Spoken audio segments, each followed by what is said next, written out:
Recently, I did a video on how I don't rely on willpower to lose weight. Over the past year, I've been able to lose 27 pounds on a ketogenic diet, over 50 years old when nothing else before that was working for me. And on that video, I got a couple of similar comments. And so I wanted to address those comments because obviously if two people brought it up, then probably there are more of you who are interested in hearing my take on how I handle this. So one of the things that's helped me lose weight is that I've been able to keep foods mostly out of the house that are either trigger foods for me so that I don't have to worry about relying on willpower to stay on my plan. And the issue that was brought up was having family members in the house who bring in their own food or who are eating a different diet plan than you are, and how it's harder to follow your plan when you have those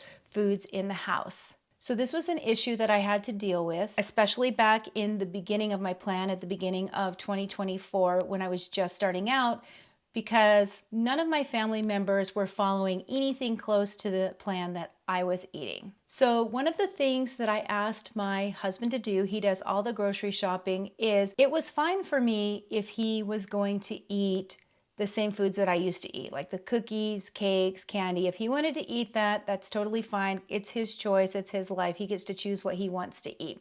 But I didn't want to be tempted by it. So what I asked him to do was, if you get it, please find a place where you can keep it and I don't know it's there. Don't tell me you got it. Don't let me know it's in the house. As long as I don't know it's there, it's not even in my mind at all. And because my husband is very sweet and he supports me, he agreed to do that. Now, what's interesting as we've gone along this past year, as he and my children, who are both teenagers, have seen my results and my weight loss from following this ketogenic plan, they have actually started shifting the things that they eat as well. They started asking my husband to buy different foods for them. So if you looked in my cupboard now, you would see a completely different cupboard than you did a year ago. You'll see things in there like cans of tuna. You'll see chicken thigh or chicken breast frozen in the freezer. You'll see 5 or 6 dozen of eggs in the refrigerator. We don't have any chips in the cupboard anymore. We haven't been bringing any treats in the house, including my husband. As far as I know, he's actually been following it with me and he's lost 20 pounds over the last year. So if you're having a family member that's making it a little more difficult for you to follow your plan, now ultimately we are responsible for our own choices, but it definitely helps when you don't have that food in the house. Try to at least reason with them that maybe they can just keep it somewhere else where you're not aware that it's there. Preferably that they don't eat it in front of you. My husband and I both have a rule now where if we go out, say shopping, and one of us feels like we really need a treat, we'll go ahead and get it, but we don't bring it into the house and we don't share with each other that we even had the treat. That way we're not really taking each other off track or starting to make the other one feel a little tempted to eat a treat because we heard the other one ate a treat. It's amazing how the mind works that way.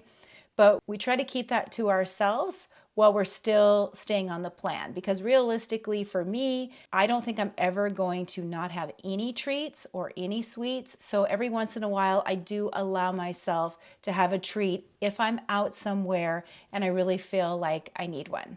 So I hope this helped with that question. I'm going to be doing a 10-pound weight loss challenge in the first quarter of 2024. My goal is to lose 1 pound of weight per week, which will get me down to a total of 37 pounds down. So if you want to join me in that, I would love to have you.